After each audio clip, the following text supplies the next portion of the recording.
Hello everyone, my name is Blackwatch and welcome to another episode of How to Fix. Not done one in a while, but in this series we look at operators who I don't think are up to the standard they need to be, and I give suggestions or rework ideas that will bring them up to that level. And a perfect example is Clash at the moment. Clash is broken, causing the devs a lot of heartache, causing me a lot of heartache because I enjoy playing her and I can't because she's continuously being removed because of exploits that are causing her to be uncompetitive and broken.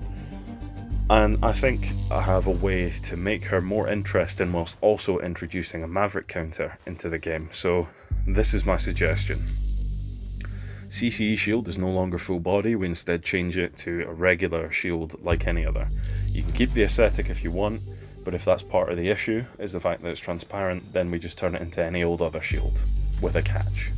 That catch being that we keep the shock thing of the CCE shield, but we change it so it's no longer to affect operators as such, or it can, but not in the way that it normally would, if you know what I mean. So instead of it being a slowdown with persistent damage, I think it should be used as an anti-breaching tool.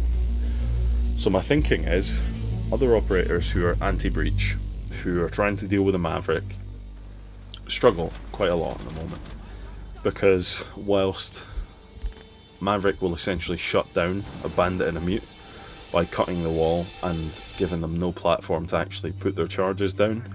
Obviously there's a mild counter to this with Kaid because you can throw them at range, but you know, once he gets the wall open and he can hear where they've landed, he can take them out fairly easily.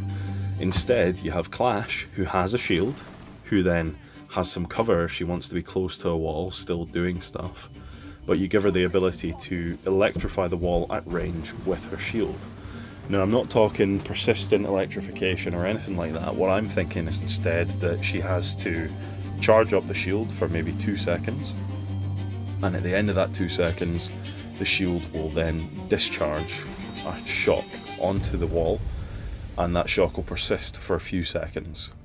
And for those few seconds, the wall is completely electrified, acts like a bandit wall would, and will stop any breaches. So this introduces an element of skill because it's not the easiest thing to pull off. You have to get your timing right, and it also means that if after that 5 seconds you've not managed to do your job correctly and they have managed to breach, then you're in trouble because your shield is no longer able to do the business because it will be on a cooldown, and the cooldown should be long enough so that people can punish and get a wall open, but not so long that there's no way to sort of counter a poorly executed punish. So if someone's taken far too long to capitalise, you should be able to punish them by their lack of punishment, essentially.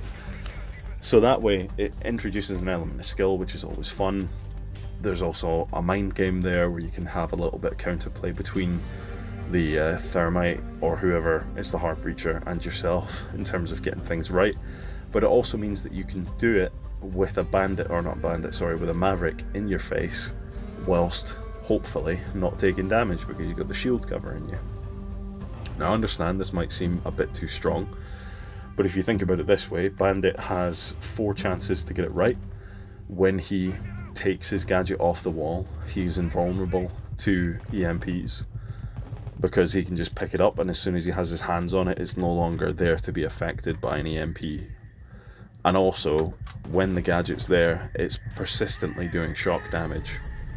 Whereas with Clash, she has to get the timing right. She has a cooldown after she misses, or after she does the shock, so she can be punished. And on top of that, she's still kind of limited in terms of her loadout. You have to remember with the hard breacher counters at the moment, Mute has one of the strongest MP5s in the game, second strongest behind Echo's suppressed MP5. Then you have Bandit with the MP7, which is again one of the strongest SMGs in the game. And then you have Kaid with the TCSG, essentially DMR, which is another very, very strong gun with an ACOG. So that's fantastic loadouts versus a shield and a very underwhelming pistol and an SMG that will deal not a huge amount of damage with a massive amount of recoil when the shield is equipped.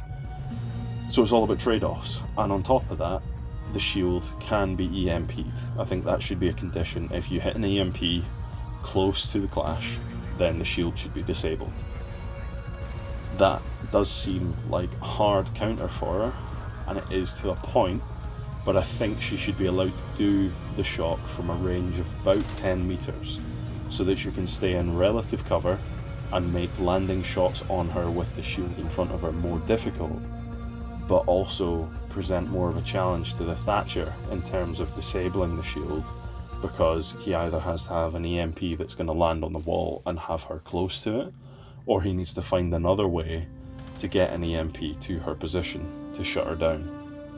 I think if he succeeds in disabling the shield, then it should be a harsh cooldown that is inflicted upon her, because ultimately she should be avoiding it, because she can do it at range. So I think the Thatcher should be rewarded for managing to go out of his way to get this particular shutdown. I think IQ should be able to track the shield as it moves, so that she can find ways to get underneath or above and punish her for having the shield equipped. Obviously her back will still be fully exposed. I don't think Twitch should be able to disable the shield. I think that would be unfair, because it's a very big hitbox for a very big reward. Or I think if she can disable the shield, it should be a very short disablement. It should be 2 seconds and nothing more than that. But you know, there's lots of different ways that this could be implemented. Personally, I think this is about as good as it's going to get in terms of Clash rework, in terms of actually keeping the shield, keeping some of the identity of the operator, someone who's able to slow people down. She can obviously slow down, but it's in a different way. And it finally introduces a counter to Maverick and the way that he can play. It obviously doesn't counter him by stopping what he's doing, but it makes what he's doing much less effective, because they can't capitalise on the fact that he essentially sets up a kill zone, because kill zones don't work too well when there's a big plastic bulletproof barricade in the way. So let me know what you think of this suggestion, guys. I'm going to write it up and post it on the Reddit, because I know that if I post the video I'll likely have it removed, so it'll just be a text post on the Reddit.